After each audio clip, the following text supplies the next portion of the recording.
Thank you, Chairman. And thank you, Congressman Pompeo, for taking the time to sit down with me earlier this week and for your willingness to answer the pre-hearing questions that a number of us submitted to you. I hope your responsiveness to committee inquiries continues unabated should you be confirmed. That was certainly the tone that you set with me in the office, and I appreciate that. As I told you in our conversation, I've had serious concerns over the last few years that has not always been the lay of the land between the director and this committee. And I understand that the DCIA has a mandate to be fully supportive of the men and women who work there. That is critical. However, I also hope that if you are lucky enough to fill that very important position, that we will have a new approach of being open in hearings and with regard to congressional oversight. I want to start on an issue that was central in some of the pre-hearing questions, and in our conversation, you indicated that you would seek the counsel of experts at the CIA to determine whether adhering to the Army Field Manual and conducting interrogations was an impediment to gathering vital intelligence.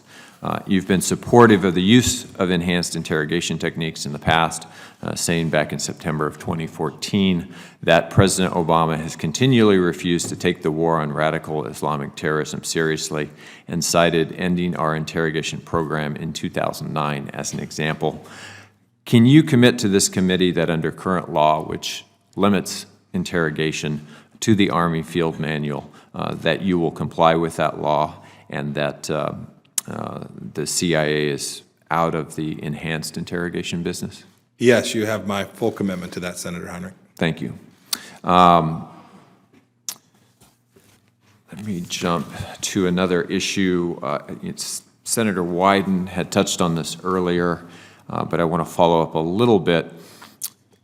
As the director and as somebody who sat on the House Intelligence Committee over the last couple of years, you're very familiar with the changes in law that have been made under current law, the USA Freedom Act that was passed recently. What changes to that law would you encourage the administration to seek, if any? Senator, I currently have no intention of seeking such changes. But as I think we discussed when we met, I am certain, if I'm confirmed, learn a great deal about the program and develop a deeper understanding and hear lots of views inside the agency, and I will. I'll look to experts there and experts outside. And if, in fact, I conclude that there need to be changes to the USA Freedom Act that protect America, I will bring them to you and have the full expectation that you all consider them fairly as well. I know we were recently briefed on basically the status of being able to collect important information under that law. I would assume that there was probably a similar briefing on the House side.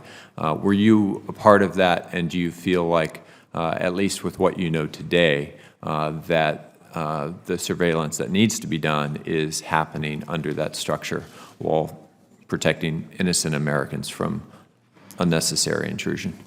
Senator, I've not had a chance to have a complete briefing on that, but I can say that I have not heard anything that suggests that there is a need for change today. Jumping once again over to the JCPOA, I know that the day before you were nominated to be the director, you said that you look forward to, quote, rolling back the Iran deal. How would you characterize your position on that today, and would you stand by that statement? Senator, just so the record can reflect that communications was approved before I was aware that I was going to be the nominee to the Central Intelligence Agency. Having said that, look, I spoke to this a great deal. It was my view that the JCPOA was a mistake for American national security.